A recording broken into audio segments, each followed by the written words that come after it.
Bueno, entonces, ¿qué es lo real? Quien vio el vídeo pasado, pues entenderá la pregunta, ¿verdad? Ahí lo dejamos planteado. ¿Qué es lo real? Buenos días, Alexis Jardines de nuevo. Y pues nada, estoy con ustedes aquí para seguir hablando del tema anterior.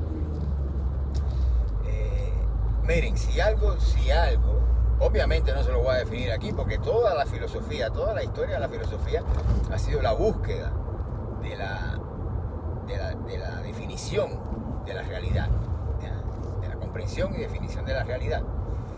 Ese es el tema de la filosofía, la realidad, en otras palabras. Ahora bien, si algo nos enseñó la filosofía de Kant, es que no podemos abstraernos del conocimiento en el proceso de definición de la realidad. O sea, no podemos abstraernos del acto del conocimiento cuando pretendemos definir y conocer la realidad. Es imposible. Entonces, eso quiere decir que el conocimiento mismo es parte integrante de esa realidad que queremos definir y entender. Lo cual quiere decir también que de ser así, ya está preparado el terreno para la concepción de la sustancia sujeto hegeliana, obviamente. Hegel dijo, bueno, pues si eso es así, pues hay que definir el absoluto, entiéndase la realidad también, como sustancia sujeto. Proceso en el que la sustancia se da su propio autoconocimiento, ¿verdad? Lo cual no está nada mal. Ahora bien, ¿qué pasa con esto? Que queda la pregunta, bueno, de cualquier manera, ¿cómo es que nosotros tenemos acceso a la realidad? Déjenme quitarme aquí porque tengo un tremendo camión delante y no veo nada. Aquí,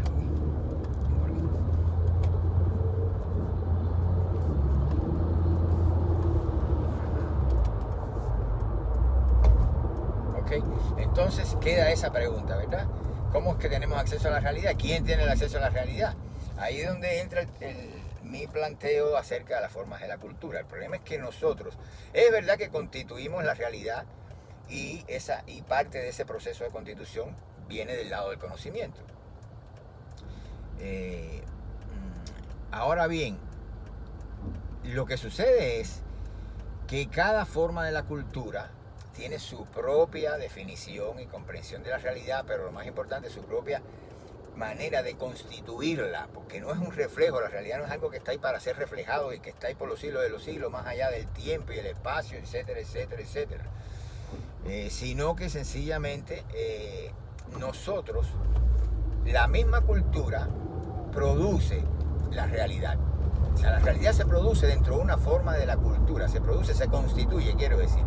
Quiero decirle a ustedes que volviendo a Kant, por las mismas razones que les expliqué ya, yo considero ya el origen del constructivismo epistemológico está en Kant.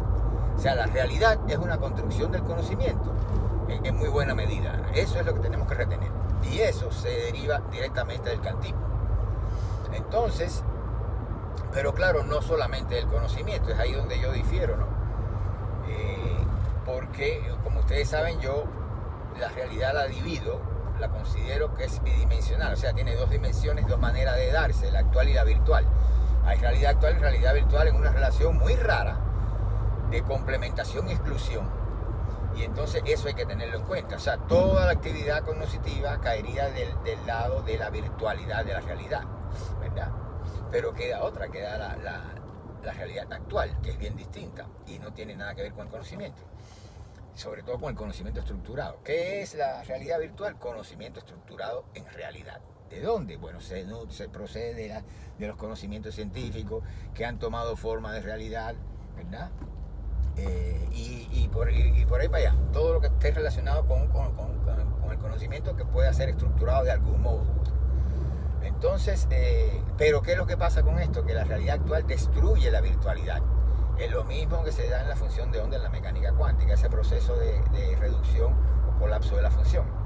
Eso colapsa debido a la actualidad. Yo tengo vídeos explicando eso, así que búsquenlo, ¿no? Entonces, ese mismo proceso de colapso digamos, de la superposición, de la función de onda, para que me entiendan, pues se da en una realidad de tipo virtual. O sea, la realidad virtual colapsa ante una interacción actual.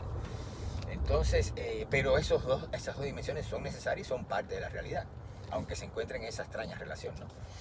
Y es así. Ahora, visto el asunto, bueno, hay un sujeto, o todos los sujetos se sitúan frente a una realidad única, eterna e inmutable,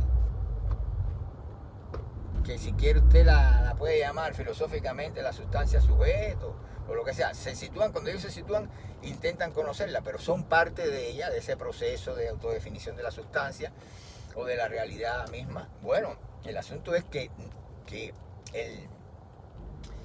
este imperativo cultural nos prohíbe dar ese paso. ¿Por qué? Porque siempre nosotros percibimos, definimos, conocemos, describimos la realidad desde una forma de la cultura específica.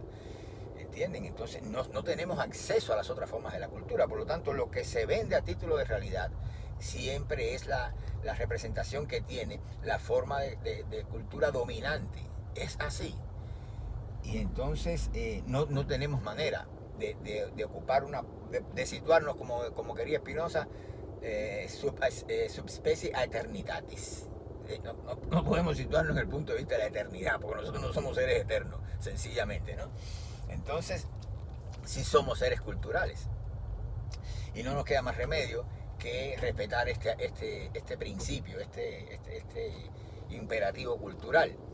Por lo tanto, a lo que más podemos aspirar es a decir que dentro de ese juego de subordinación y dominio de las formas de la cultura, pues también se ejerce esa competencia entre las diferentes maneras de constituir la realidad, que no reflejarla, que no conocerla representacionalmente, sino que la estamos constituyendo desde esa forma de la cultura, desde esa episteme. Por eso le llamo episteme también a esa forma de la cultura, universo simbólico, como se le quiera llamar, ¿verdad? Pero sencillamente es así. Todo lo que hacemos lo hacemos en ese contexto cultural.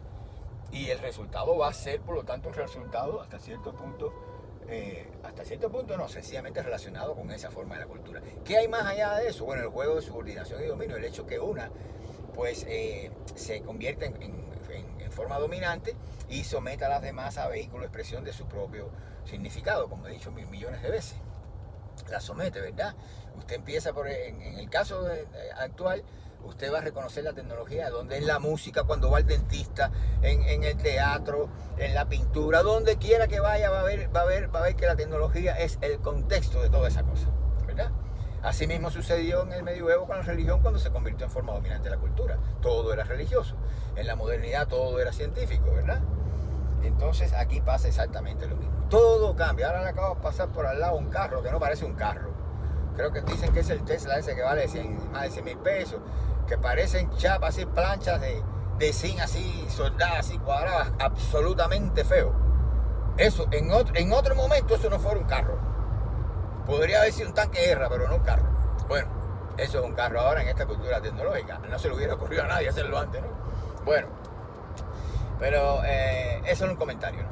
Lo que les quiero decir es que, por lo tanto, el acceso a la realidad, bueno, ese acceso viene a través del conocimiento, pero entienda que el conocimiento se está estructurando el mismo en realidad, porque lo que vamos a entender y comprender por realidad no tiene ninguna opción de ser viable si retiramos lo que hay de conocimiento en ella, ¿entiendes?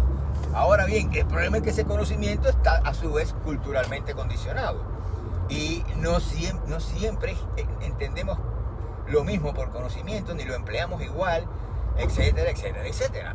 Por lo tanto, tenemos que de cualquier manera aceptar el imperativo cultural y decir, bueno, nosotros tenemos diferentes puestas de lo real. No un reflejo de una realidad eterna que está ahí, que todo el mundo la ve, quizás con ojos distintos, pero todo el mundo está mirando lo mismo. No está mirando lo mismo, está constituyendo lo que va a entender después y lo que va a vivir a título de realidad. Y eso se hace desde una forma de la cultura determinada, ¿verdad?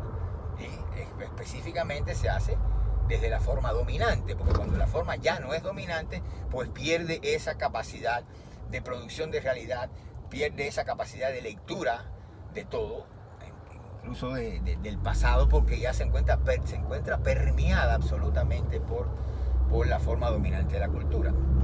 Y ella, a su vez, se pone en función de satisfacer las necesidades de esta forma, ¿no? De lo que la forma le exige. Lo cual quiere decir que si piensa en la religión va a ser tecnologizada, la religión fue cientificada en su momento, ¿verdad? Al punto de que intentan poner en concordancia los dogmas religiosos con la ciencia. Eso no es necesario. Si la ciencia es la forma dominante de la cultura, pues literalmente se caga en la ciencia. Digo, si la religión es la forma dominante de la cultura, cosa que es imposible desde el punto de vista diacrónico, por cuanto vendría de la ciencia después de la religión, pero elementos científicos lo hay, y hay ciencia en la religión, en el periodo medieval, pero ciencia con minúscula, ¿verdad? La ciencia no es una forma dominante de la cultura, pero eso nunca podía convertirse en dominante porque la dominante era la religión. Por lo tanto, a la religión le importaba un bledo lo que pudiera haber de científico ahí. Ahora, cuando la ciencia se vuelve dominante, entonces la religión se ve obligada a justificar sus dogmas desde el punto de vista científico también. Entonces empieza, ya se ve desde Tomás de Aquino, ya se ve cómo quieren reconciliar la razón y la fe. Esos son pasos, ¿me entiendes?